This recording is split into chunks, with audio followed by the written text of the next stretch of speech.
Bom dia, nono ano, como é que vocês estão? Espero que esteja tudo tranquilo com vocês. E hoje a gente vai dar uma olhada naquela lista de exercícios que ficou para vocês fazerem. Eu já dei uma pincelada, acho que eu corrigi ela quase toda, se eu não me engano, naquela aula que a gente teve pelo Zoom, mas nem todos participaram da aula pelo Zoom. E eu preciso deixar isso daqui registrado, né? Vocês sabem que nós só tivemos metade da matéria, a gente ainda não finalizou essa parte aqui de movimento, tá? Principalmente quem tem um livro já sabe mais ou menos aonde que a gente parou. Então a gente vai corrigir essa lista de exercícios aqui para a gente dar continuidade no conteúdo. Por que que eu passei essa lista de exercícios? Para que vocês já vão treinando e fixando alguns conceitos na cabeça de vocês, principalmente esse conceito de movimento e repouso. É uma coisa bem abstrata, é uma coisa complexa, né, que a gente precisa analisar, que a gente precisa pensar antes de responder qualquer questão. Então é bom que a gente já vá treinando, já vá vendo algumas questões.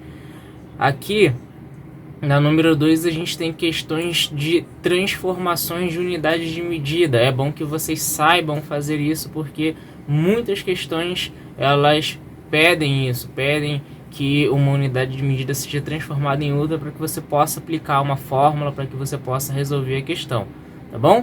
Então, sem muita enrolação, para que a gente consiga matar essa lista de exercício toda hoje, vamos partir aqui para o número 1. Os conceitos de movimento e repouso não são absolutos, pois dependem de um ponto referencial, tá? Eu expliquei para vocês o que é ponto referencial, tá? E o que seria repouso.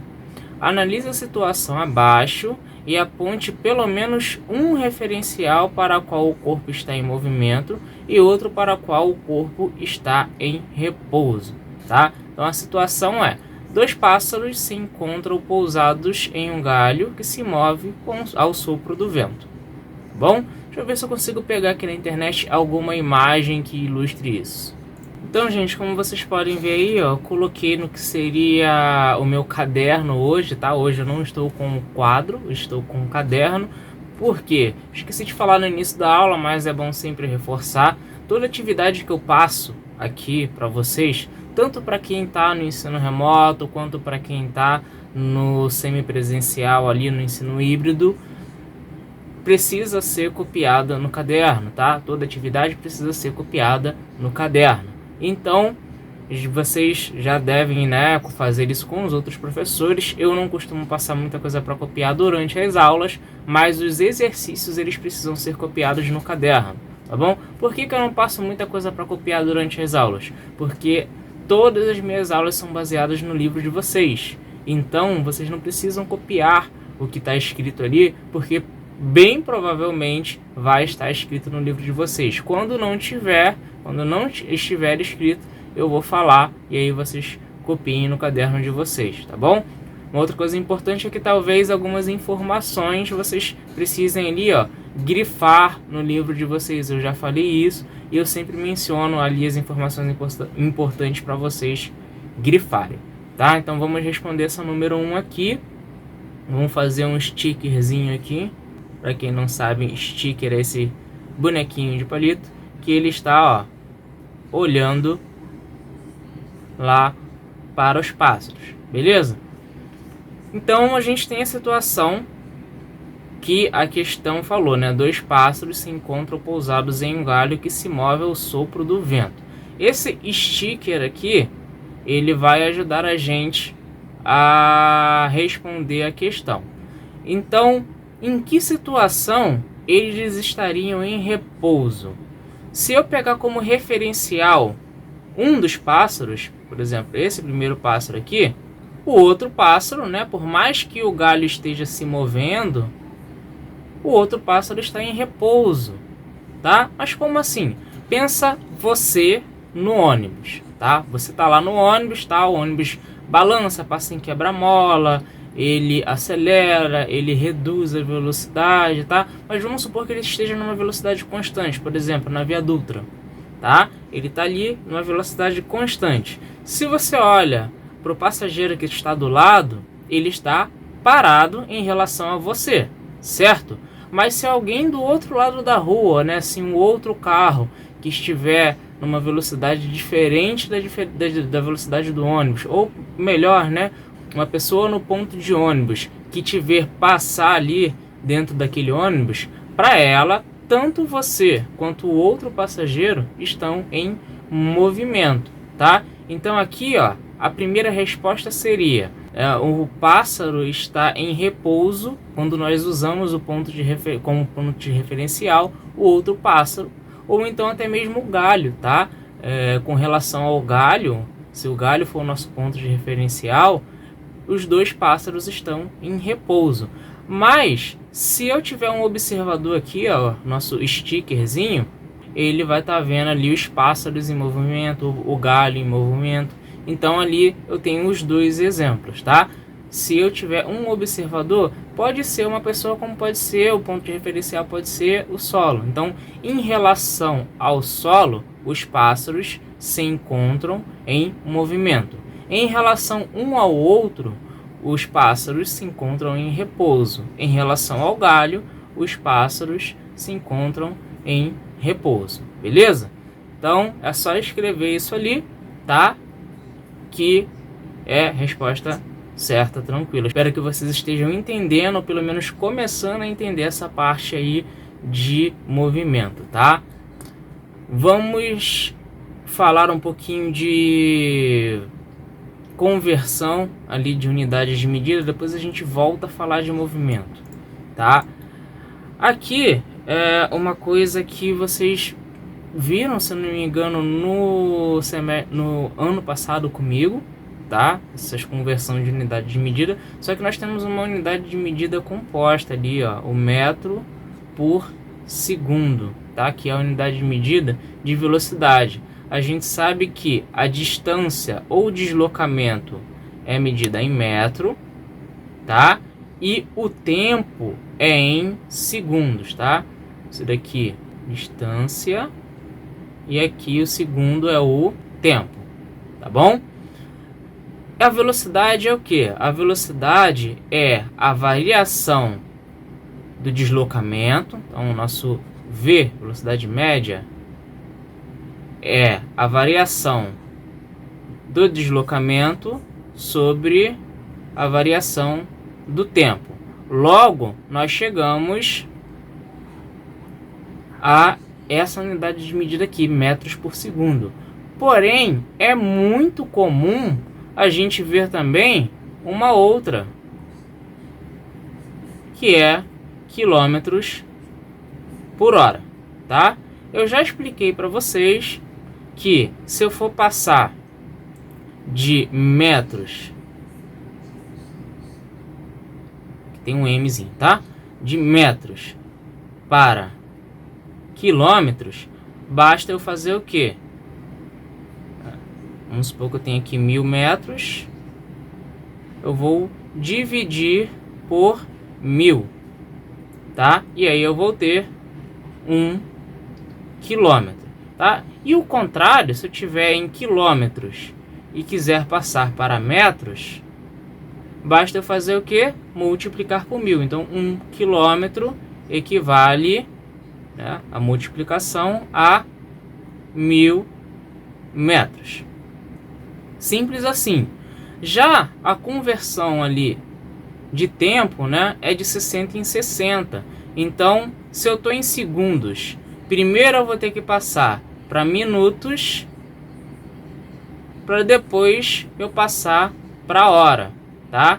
Então, em segundos eu tenho que multiplicar por 60 para passar para minutos e depois multiplicar por 60 de novo para passar para hora. Ou seja, eu tenho que, se eu tiver em segundos e quiser passar para hora, eu tenho que multiplicar por 3.600, tá? E aí é daí onde que a gente viu, né, na última aula, que saiu aquele 3,6, tá? Esse númerozinho mágico aqui, que evita da gente fazer essa conta toda aqui e tal, tá bom? É só a gente lembrar do 3,6 ali para fazer a conversão de metros por segundo para quilômetros por hora e de quilômetros por hora para metros por segundo. Porém, vocês têm que gravar qual operação que vocês vão fazer, tá bom? Vai fazer o que? Uma multiplicação ou uma divisão? Então, se você tá igual ali na letra A, já vamos responder logo a letra A. Se você tá em metros por segundo e quer passar para quilômetros por hora, o que você vai fazer? Multiplicar por 3,6. Então isso daqui ó, vai ficar 6 vezes 3,6 é igual... Gente, vou usar a calculadora aqui, vocês também podem usar na casa de vocês, não tem problema nenhum, tá? Para facilitar e também para agilizar a nossa aula, tá? Aqui vai ficar 6 vezes 3,6 é igual a 21,6 quilômetros por hora, tá bom? E aí, agora na letra B nós vamos ver o contrário disso, tá? Estou em quilômetros por hora. 36 quilômetros por hora, tá? Quero passar agora para metros por segundo. Como que eu vou fazer isso? Vou dividir por 3,6, tá? Então vai ficar 36,6 dividido para 3,6. Minha calculadora aqui, 36 dividido para 3,6, que é igual a 10 metros por segundo, tá bom? E aí, gente, basta a gente repetir isso com todas as outras, a letra C em diante, tá bom? Então agora eu vou dar uma acelerada aqui no vídeo e vou botar aqui as respostas, porque a conta é simplesmente o que a gente fez nas duas primeiras, tá? Multiplica quando estiver em metros por segundo e for passar para quilômetros por hora, e divide quando estiver em quilômetros por hora e for passar para metros por segundo. Então é isso, gente. Dê uma olhada aí na tela, tá? Eu vou ir colocando as respostas aqui.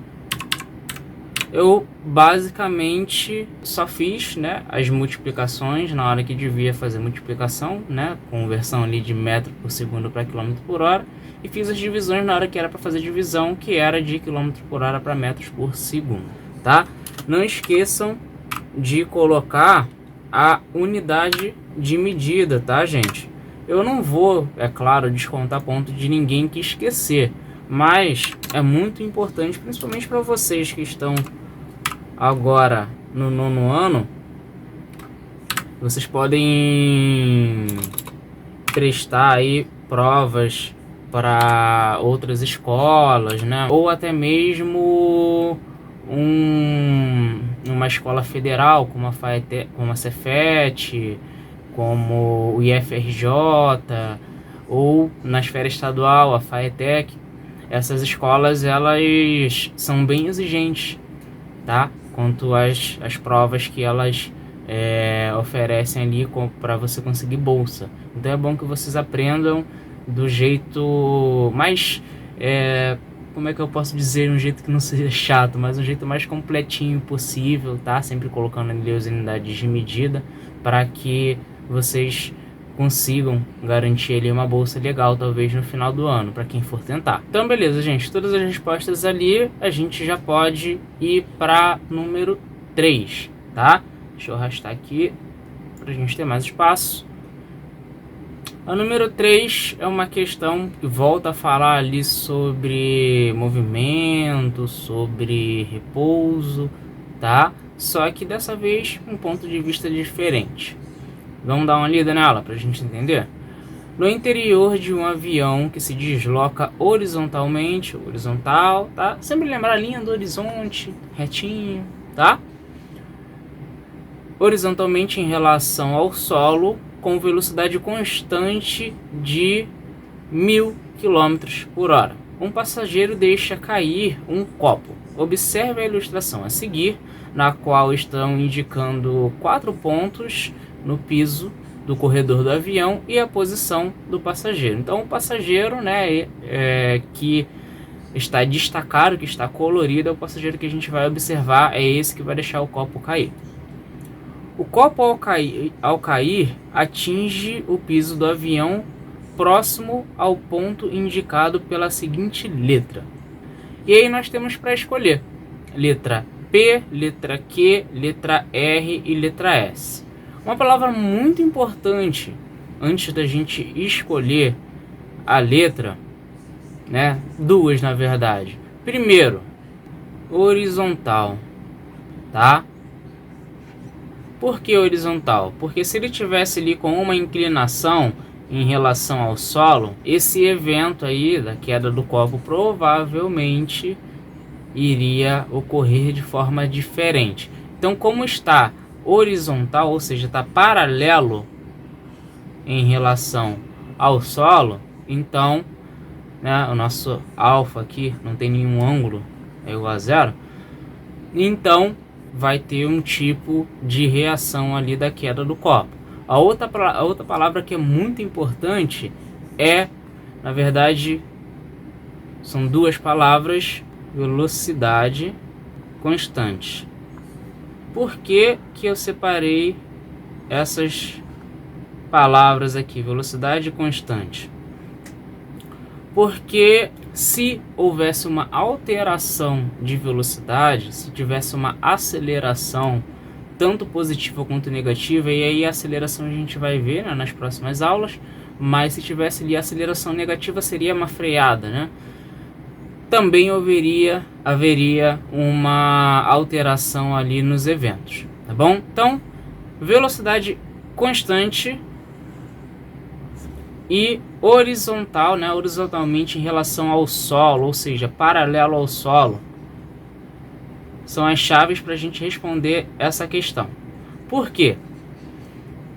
O exemplo que eu dei na aula que eu dei no Zoom foi o ônibus da Penha 737, que vocês sabem que os motoristas gostam de brincar de Velozes e Furiosos. Eles aceleram e freiam aquele ônibus como loucos, né? Então, você pensa ali, né, se você deixar o copo cair enquanto o motorista está acelerando igual louco, né? O copo ele vai cair, mas ele vai cair para onde? Vai cair para trás, né? Se você deixar ele cair, ele vai cair para trás.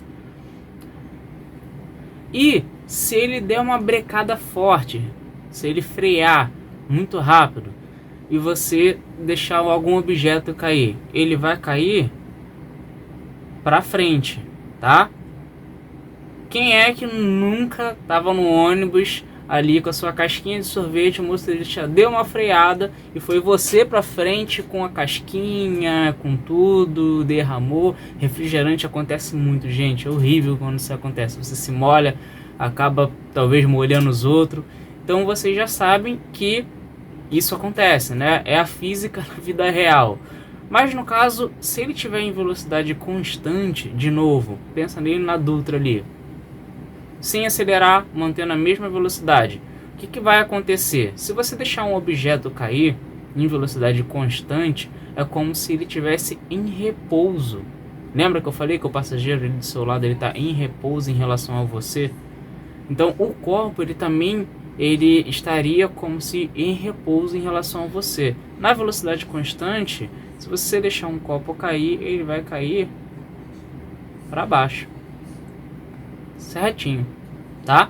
Então, aqui nós vamos marcar a letra R, tá bom? Ele vai cair exatamente para baixo, tá?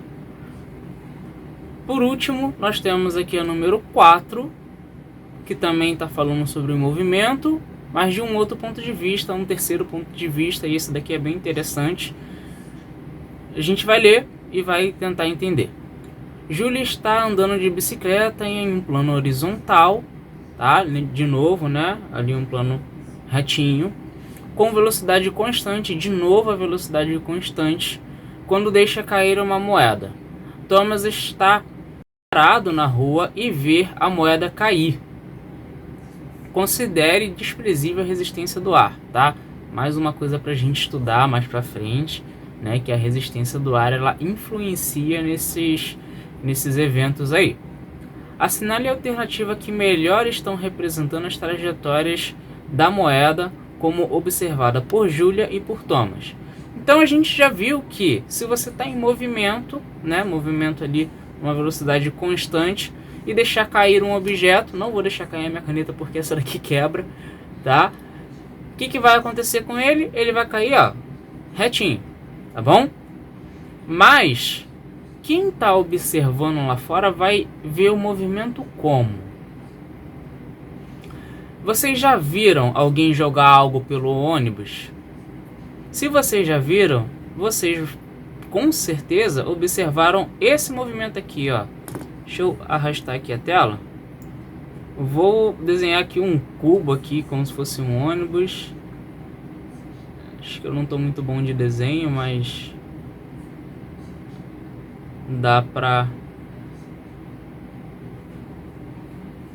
ilustrar, tá? Isso daqui é o nosso ônibus, nosso 737. E aí a pessoa foi e jogou algo pela janela, tá? O ônibus ele tá, ó, andando, tá em movimento, tá? Quando a pessoa joga algo pela janela, com certeza vocês observam esse movimento aqui, ó, um movimento curvilíneo, tá? Por quê? Porque vocês ali do outro lado da rua são pontos de referencial, vocês estão parados, tá? Vou desenhar o nosso stickerzinho de novo. Vocês olhando ali para lá, né? Você está parado, né? Em relação ao ônibus ali que está em movimento. Então, quando a pessoa, alguém joga alguma coisa do ônibus, é esse movimento aqui, né? Um movimento curvilíneo que vocês observam, tá? Então, para Júlia, ou para quem joga o objeto do ônibus, parece que vai cair assim, né? Para Júlia a moeda caiu assim. Mas, para quem está observando, é um movimento curvilíneo. Então, marcamos aqui a letra D, que é a única que tem ali um movimento reto, né? Representando Júlia, e um movimento curvilíneo representando Thomas. Beleza? Então é isso, gente. O resumo de alguns exercíciozinhos. Todos esses exercícios estão no livro de vocês, tá?